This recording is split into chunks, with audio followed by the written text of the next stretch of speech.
Hi, this is Dr. Dean Kaleda, Calaveras County Health Officer, with a COVID-19 update for today, September 22nd, 2020. As most of you have heard, nationally throughout the United States, there's currently 200,000 coronavirus deaths. This is a significant milestone, and this is higher than the predictions that I had originally envisioned for our nation when this pandemic first started, regarding the total number of deaths that we could potentially foresee in this nation from this outbreak. And that's just been since March of this year, and the numbers are continuing. Statewide, throughout the state of California, we've reported 781,694 confirmed COVID-19 cases, with 15,018 fatalities. Calaveras County Public Health has confirmed 311 coronavirus cases in Calaveras County, with an increase now to 14 official deaths. These figures are now in line with the predictions that I provided to this community back at the beginning of this pandemic in March. And at that time, those predictions were met with skepticism and even some derision among certain quarters of this community. But those numbers are turning out to be accurate, unfortunately. What we have been noticing, though, is a little bit of decreased rates of disease now in Calaveras County over the last few weeks. Our county is currently averaging a daily rate of 3 cases per 100,000 population. That's our rate of disease. That's one of the metrics that we're graded on by the state of California. Our local disease activity has been showing signs of slowing now in the past 2 weeks, as I said. We're performing, on average, 170 coronavirus tests per 100,000 population of our residents every day. So this is in conjunction with a rate of positivity of 1.9% of those tests now, which is decreased. Below 3% is considered quite good, and we're at 1.9%. Testing site at the fairgrounds, OptumServe, has seen some decreased numbers of persons coming in for testing, to the point where discussions are taking place now to potentially relocate this site. The state has preliminarily informed us that the testing site will likely move from Calaveras County and be relocated in Tuolumne County on November 1st of this year. And Tuolumne County has been providing the bulk of the testing, and we've been sharing that site with Tuolumne County, so the common sense is to move that to the neighboring community. The coronavirus cases in Avalon San Andreas Skilled Nursing Home continue. Nursing homes, as most of you are aware, nursing homes across America have become a tragic focal point of the coronavirus outbreak. The mortality among nursing home residents is quite high. The outbreak of COVID-19 infections continues to develop in Avalon San Andreas Convalescent Home, although fortunately also those rates of new infections are starting to decline as well.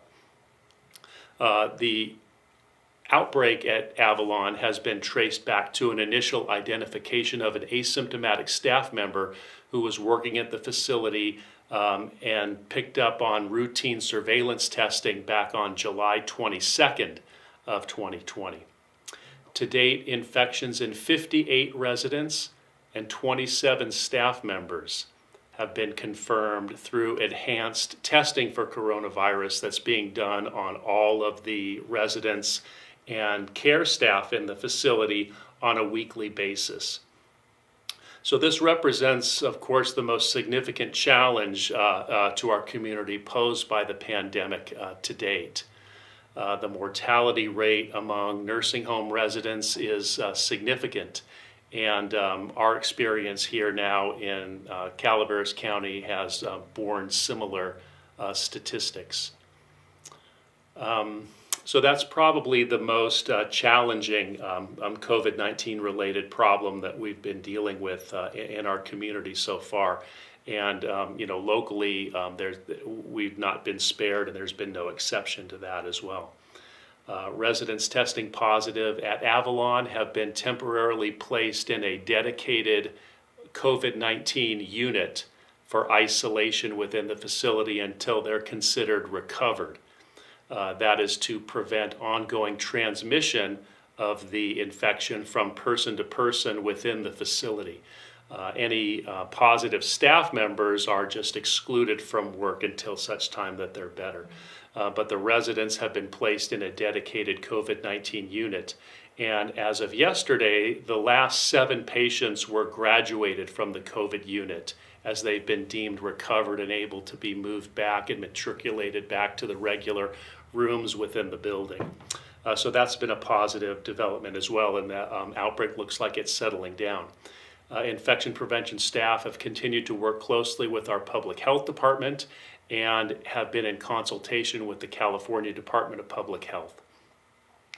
CDPH has dispatched a what they call a rapid response team to the facility, and they've been able to assess the situation and provide technical assistance to the staff at the nursing home in the most effective ways to use personal protective equipment, hygiene, infection prevention practices. That kind of guidance and technical assistance has been provided, and that's been one of the reasons the outbreak's been able to be controlled.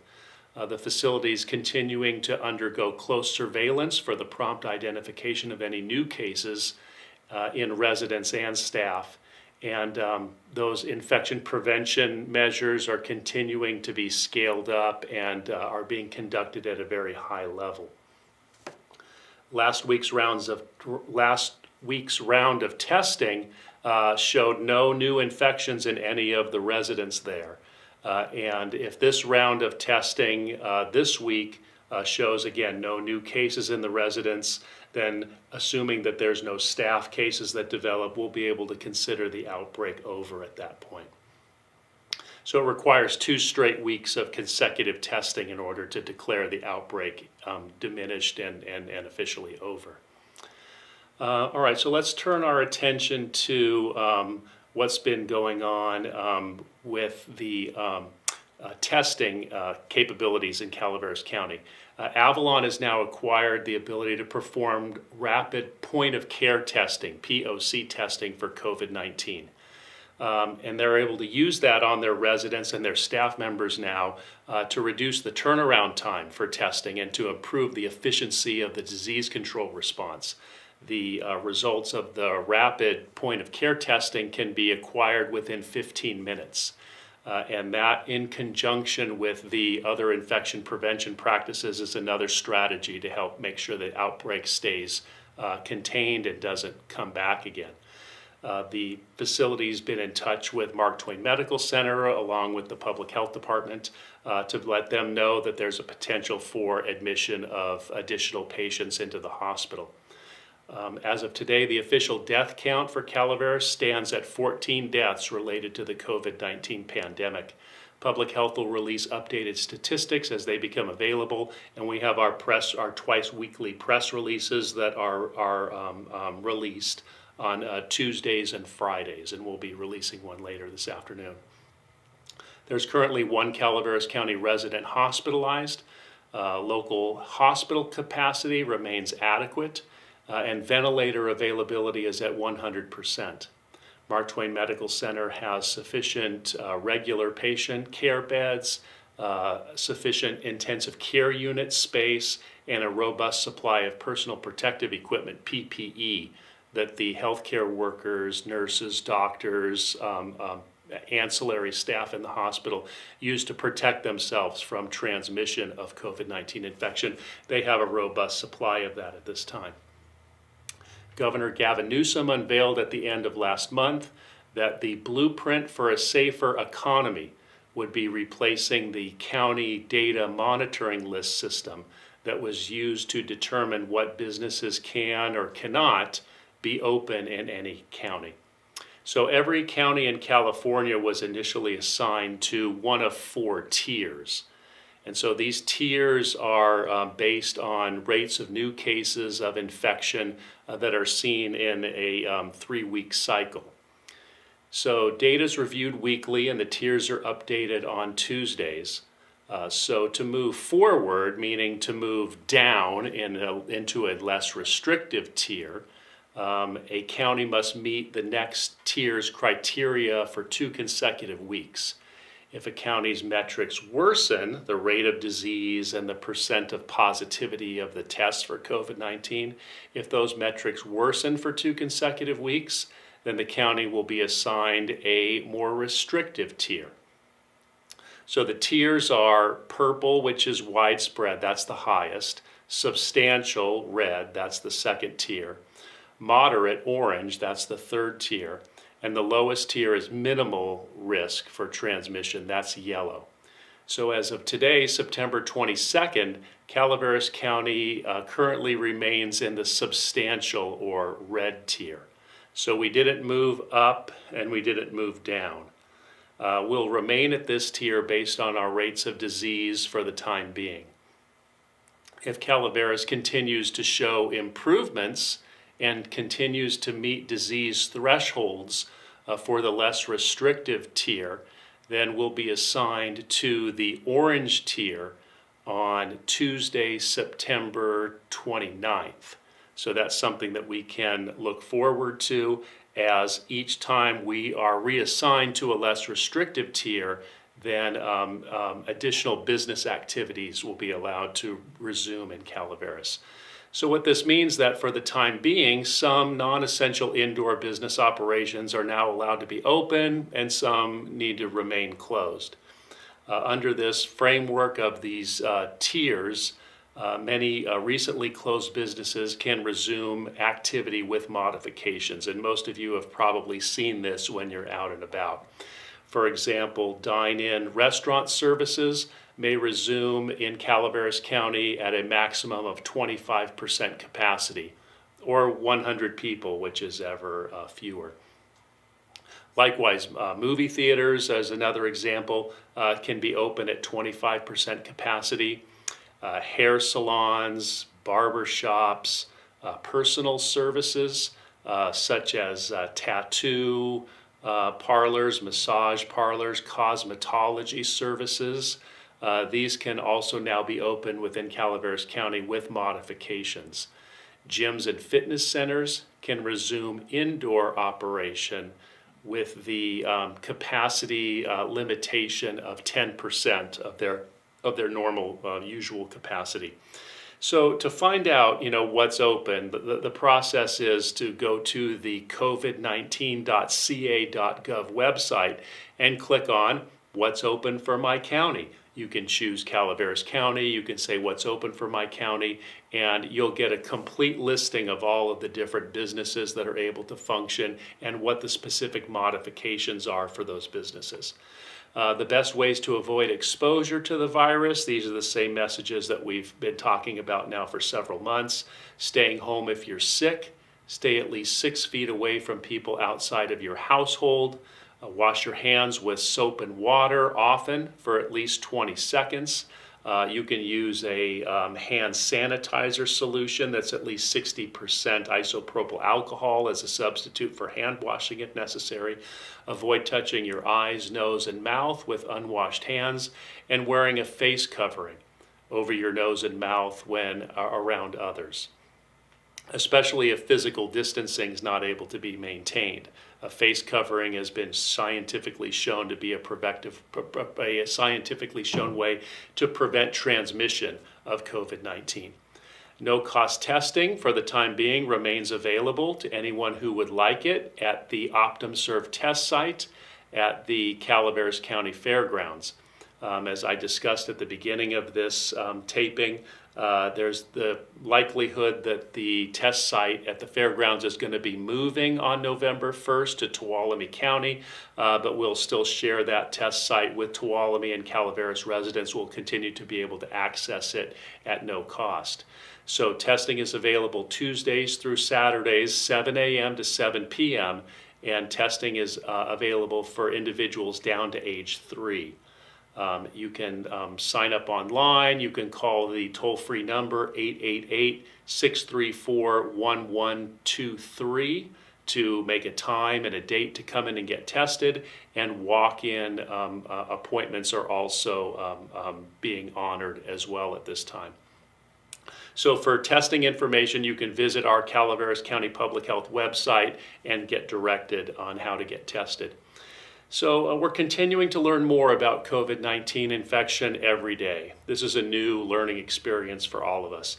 This new information will help guide our public health response and inform our actions of what we're going to do to respond to this.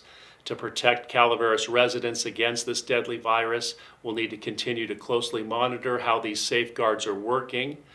This is a dynamic virus and a dynamic situation. And this is why we've chosen a slow and stringent approach to determining when and where activities and businesses should be reopening and resume functioning within the community. I continue to urge Calaveras residents to continue to limit non-essential indoor gatherings whenever possible, to reduce the potential for COVID-19 transmission, to reduce the risk of getting exposed. So it's those large group gatherings that are the highest risk venues that we can still participate in and hopefully avoid. I know this has been and continues to be a difficult time for all, and I want to re-emphasize to our community, especially in areas where wildfire smoke has now impacted the air quality, to stay inside, remain home, but remain connected, but maintain physical distance. I think that's the best strategy that I can recommend. One thing that's going to be unique about this fall that we're concerned about in public health is that it's likely that flu viruses and coronaviruses, COVID-19, will both be circulating this fall and winter. So this double whammy of influenza and COVID-19 is going to pose a significant risk to all of those at higher risk for complications in our community. Those are the older folks, people with chronic health problems. Our local healthcare system can still easily become overwhelmed treating both patients with flu and with COVID-19. So that's something that's going to be really, we're going to have to watch that really closely this fall and winter. Getting a flu vaccination this year is more important than ever. Calaveras Public Health is putting on a drive-through flu clinic, a drive-through influenza vaccine clinic on Tuesday, October 15th from 9 a.m. to 4 p.m. at Calaveras High School. This will be an opportunity for people to get vaccinated in our community, but you can also get vaccinated at pharmacies, your local medical provider, and other typical sources of medical care. The publics continue to keep up the mitigation strategies of keeping 6 feet apart, washing hands, getting tested, wearing face coverings, and staying home if you're sick. Those simple but powerful strategies can help us stem this tide and get a handle on this outbreak until such time that a vaccine becomes available. There's no doubt that our current situation is further strengthened when we work together to help in the fight against COVID-19 in our community.